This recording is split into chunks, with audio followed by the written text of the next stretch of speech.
Мынау Аллаға шүкір, тауба біздер енді Алла Тағала нәсіп етіп, сол Алланың 40 парызын орындауға Алла Тағала бізге мүмкіншілік жасап берді, жүрегімізге иман берді.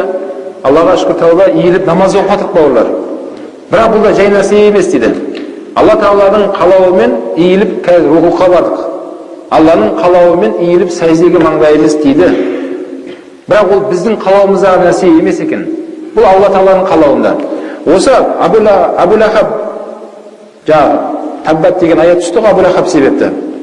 Осы аяттар түскеннен кейін Мекке мүшриктері Абу Лахабқа келіп былай деп айтқан: "Ей Абу Лахаб, біз сен Мұхаммед бауырыңның не айтып жүргенін жақсы білеміз. Біз оған қарсымыз, біргейік."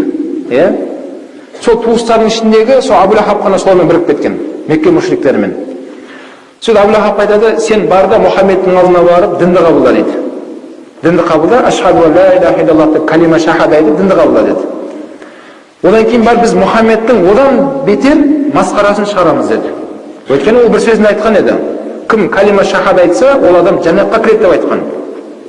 Ал сен себепті Құранда аят түсті деп жатыр, сен тозаққа кіреді деп айтып жатыр. Екеуі бір-біріне қалай ұштаспайды ғой. Құранда ол тозаққа кіреді деп айтты. Ал сен қазір дінді қабылдап калима шахада айтсаң, сен жәннатқа кіресің. Біз одан беттер оны ушықтырып, сол Мұхаммедтің масқарасын шығарамыз деді. Абу Лахабқа бұл сөздерді ұнады дейді. Сөйтіп бәрі жиналып Мұхаммед алейхиссалам үйіне барады. Сөйтіп есігін қаққанда Пайғамбар алейхиссалам үйінен шықты дейді.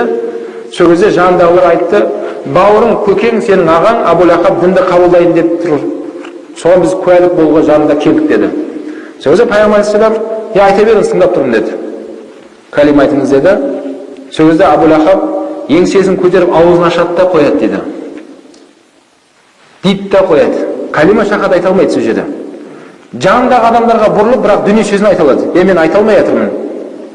Мына тілім бұра алмай жатыр деген сөздерді айта алады да, тағы айтып көрсейші дейді. Қайтадан Пайғамбарға қарап, аузын ашып калима айтайын десе, аузына не келмейді? Тілі калимаға келмей жатыр. Біз қазір ла иляха иллаллах десеңіз, тіліміз келіп тұр.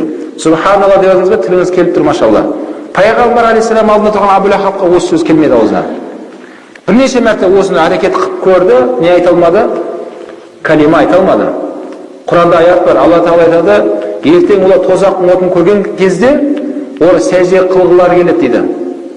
Сол кезде олар сәжде қыла алмайды, керісінше артына қарап, кері қарап, құлайды дейді артына қарап. Өзі кеш болады. Демек, сәжде қылуымыз, калима айтуымыз баршасы кімнің қалауымен екен? Алла Тағаланың қалауымен.